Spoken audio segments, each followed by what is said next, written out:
Well, honestly, at first, I didn't really think much about that one, but the moment I put it on my Voruna and check how it looks like, well, everything changed. I'm using the same build I used before, with the only difference that Augur Reach is changed for Prey of Dynar. I didn't really want to change anything else. I also use Mold Augmented and Arcane Strike, and this is just literally completely free slot. I just use it to swing faster. And before I continue, remember to leave a subscribe, because 90% of you guys are not subscribed.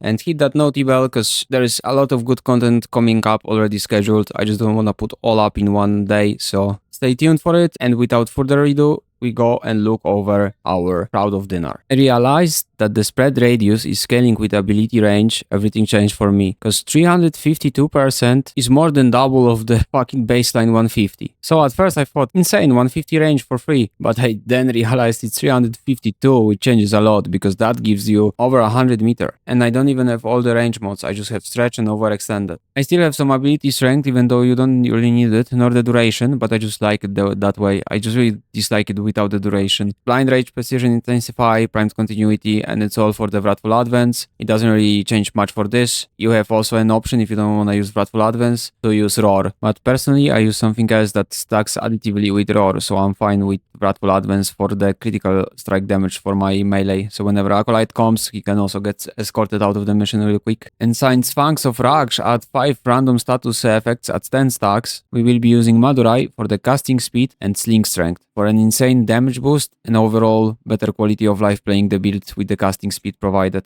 And we're gonna finish the build off with Hate built with Blast and Electricity for the melee influence, and of course, and all of that is of course for the Burning Hate. So when Hate damages enemies affected with heat status, they become vulnerable to 120% more status damage, and that includes all of the status damaging types. All you have to do is damage a target that's debuffed with the heat, and all enemies that gonna be damaged gonna take more damage from all of the status effects. And melee influence applies this. We can also use Noctua to get some juicy 60% ability strength completely for no reason, to make it even more broken, and put Augur Pacts on it just to get the shields from energy spent. But if you don't plan on doing any shield gating, you can swap Arcane Strike to Arcane Steadfast for even better energy maintains, but we have a way better option for it, so don't bother about the energy maintains. And for the energy maintains, we're gonna be using Panzer Claws with Swipe, Frenzied Posture, and we're gonna of course use Viral Quills, because why not? Guaranteeing always having some viral on enemies. Tandem Bond to always have some generation on combo points. And now the most important, since the construct with the Frenzied Posture is gonna constantly drop even more health orbs, so we will never run out of the energy. I have one alternative weapon loadout for those who really wanna fuck around with it, and that would be all 3 Jade signature weapons. And the reason and the goal is to activate all 3 unique traits, these 3 weapons, at the same exact time, and that will turn the buff into a 60-second duration buff to 60% status duration. So every 1 minute, for 1 minute we do kills with every and each the weapon of Jade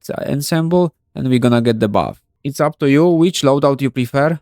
I personally prefer the one with Hate, but this is a very nice alternative and nice little notch on the game, that we have like a possibility to use 3 weapons to get a 1 big buff out of them.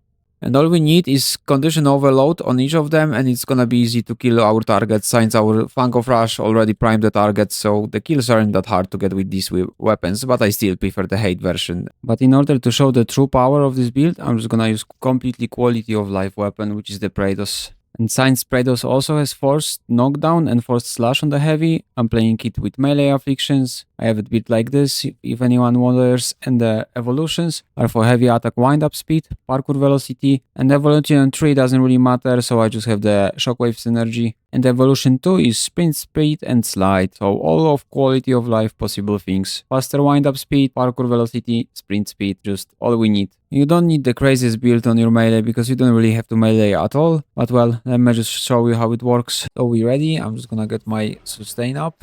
Gonna go invis, get my status resistance, and I just prime everything.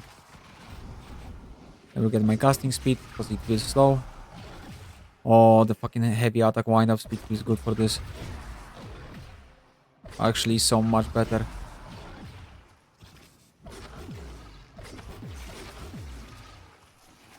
Oh, look at that.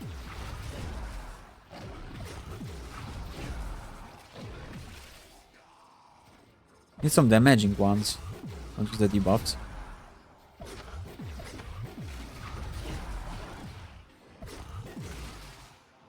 Look at the map, everything disappears.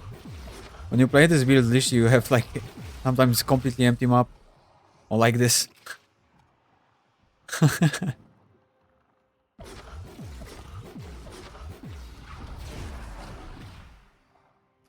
10 slashes from the...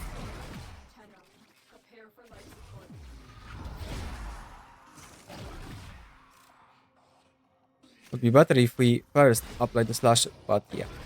We cannot first apply the slashes, everything there. Maybe later on the higher levels. Like this, we just kill them. And we don't knock them down for the slash. Fuck. Oh, look how many enemies are here.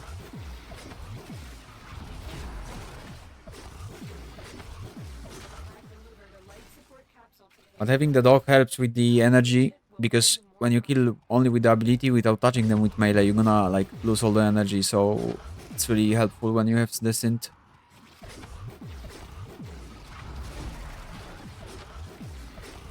But that's all that was needed for the melee influence frame. Extending the melee influence range. I'm not sure how it works through the walls, because sometimes it does and sometimes it doesn't. So maybe it's like if enemies are chained up, the way you have like line of sight on all of them. Maybe that's how it's chained further.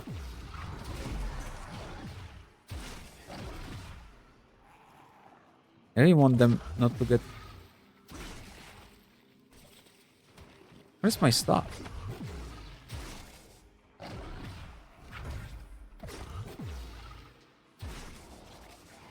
Oh, okay. I thought something's wrong with it. There's no enemies for me to check the slash more. Stop flopping. Told you, empty map. That's steel pot. Here's my slash. But hate would scale it so much more, especially like, see, you have fire here. You got influence on hate, and you touch it. Oh boy.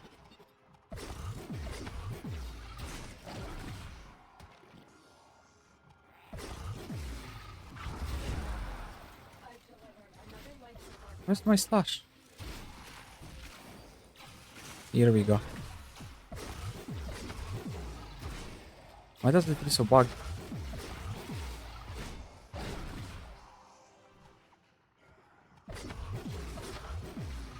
But the casting speed feels good. If you really wanna only play this build, putting 2 Archon shots for casting speed is gonna be nice. But I still have the melee critical damage purples.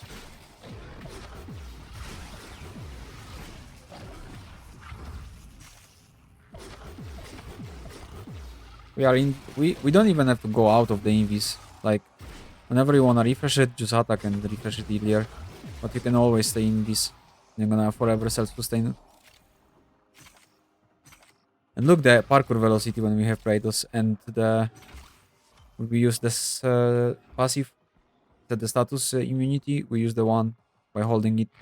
Look, you're literally flying through the map. But the status immunity is better, or the heavy efficiency.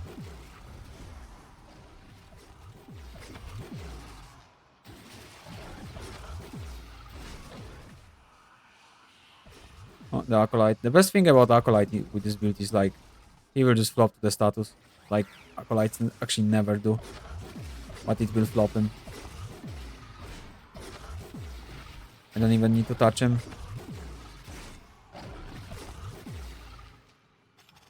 I can kill him with this probably. I'm immune for a sec when I use it.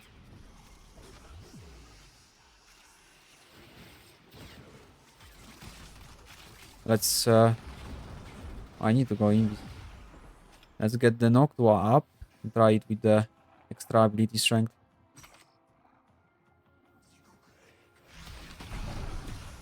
Okay, we got 60. Avoid sling.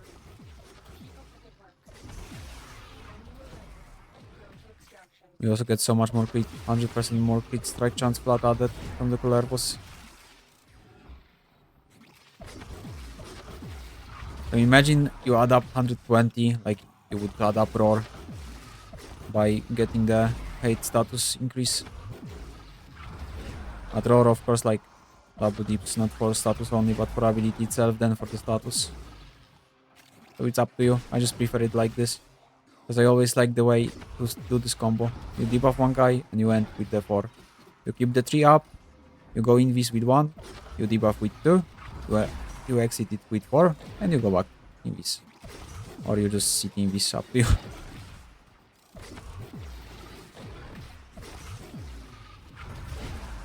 You know what's funny? Where is my... Look. Whenever he will attack.